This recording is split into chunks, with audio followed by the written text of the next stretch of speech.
Twisters is a brand new PG-13 disaster flick, and it's also a sequel slash reboot to 1996's Twister. I guess we're in the age of cinema now where we dig up these old films from like 25 to 30 years ago, make a new sequel, or at least advertise it as a sequel, when in reality it's just a reboot with completely new characters, new storylines, but brings back things that we're nostalgic about. But in a way, I think the 90s did kind of usher in this age of cinema in which we get these dumb popcorn action flicks like Twisters that feature characters running away from some sort of natural disaster and just trying to outlast and survive it. That concept would eventually further evolve into flicks that we get from directors like Roland Emmerich, but I gotta be honest, Twister is kind of a fun one. Like, yes, it's a bit campy and stupid by today's standards, but it's a film that I have a decent amount of appreciation for. And Twisters definitely wants to take those ideas from the past, bring them back in full force, while also modernizing a few things along the way.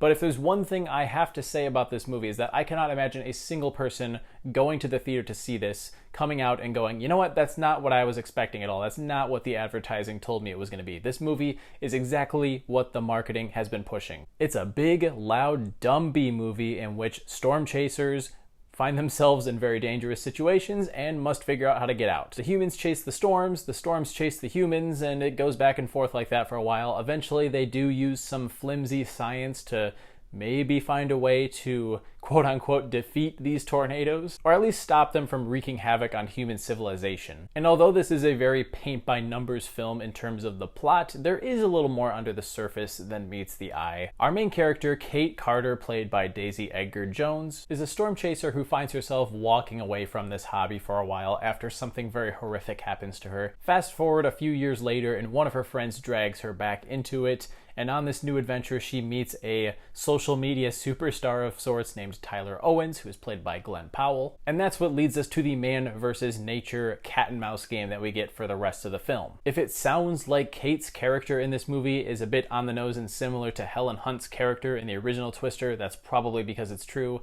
Admittedly, I haven't seen that movie in a while, but even then, I was able to pick up on a number of references and just very similar parallel storylines in this film, even though it does modernize the story a little bit, because Glenn Powell is playing this character who is using social media to become famous. While we're talking about the cast members though, I actually really like Daisy Edgar-Jones. I think she does a great job in the role and as the lead of the film, although I have to say I find it very derivative the way they paint her character to be the typical psychic who can almost predict weather around every corner. She just has this natural instinct to predict when these tornadoes are going to hit and where they're going to hit, and nobody can ever explain that in the movie.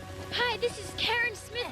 It's 68 degrees and there's a 30% chance that it's already raining. However, I do like that they at least give her somewhat of an arc. There is some emotional investment in this character's story as we go through it, even though I was able to predict, obviously, where it was headed. Glenn Powell has become a favorite of mine. I mean, I really like this dude in everything that he's been in. And he's great here too, but I gotta admit, his character is extremely one-dimensional. They didn't give him much to do. In fact, that's kind of a problem with all of the supporting characters in this, because there are really two teams that we're working with here. There's Glenn Powell's team, who is, you know, chasing storms while recording and live streaming because they got to have the social media aspect in here. And then there's the other team that was mostly consisting of Kate's old friends. And there are chunks of the film where certain characters in either group just disappear and we don't see them for a long time, and they don't really have that big of a purpose in the overall story. The chase sequences, I guess you could call them, are actually pretty good though. I think it's immersive.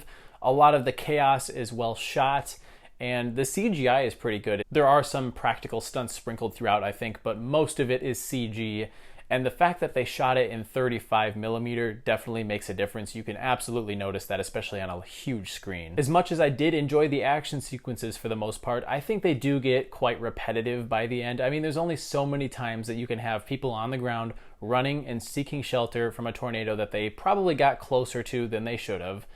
The characters, particularly a lot of the red shirts and just nameless nobodies running around, are extremely idiotic. There's a point where Glenn Powell is trying to help this dude to safety, and he tells him to stay low to the ground because he's less likely to get swept up. Like, he yells it to him multiple times, and the dude stands up immediately and gets swept away. Like, why do characters in these types of movies have to be such utter idiots? You could definitely tell me that I'm putting too much thought into this, and I need to enjoy this film as it's meant to be enjoyed, with stuffing your face full of popcorn and ignoring all the little details and not trying to nitpick. And I don't mean to nitpick, it's just this movie is kind of shallow, and ultimately, if you're going to be a shallow, dumb movie, go wild with it. Give me more of the fire tornadoes and groups of tornadoes forming together to make a giant, massive one, because those were things that were teased in the trailer, and they're really just little tiny scenes within a movie that tends to do the same thing over and over again. So in summary, Twisters is kind of a mixed bag. It does have a lot of the dumb fun that was promised, and I enjoyed those sequences,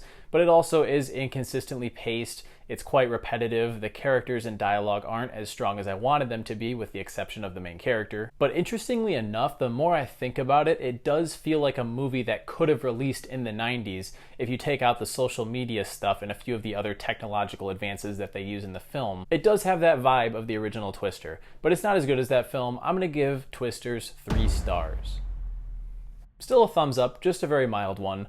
I think this is the perfect type of movie to go see at matinee price on your day off or something. Just don't go in expecting it to be more than what it's selling in the trailers. So those are my thoughts on Twisters. As always, I do encourage you to drop down into the comments and let me know what you think. And while you're at it, let me know what your favorite disaster flick is. If you want to see more content like this, be sure to hit that like button and subscribe while you're at it. And I'll catch you guys in the next one. See you later.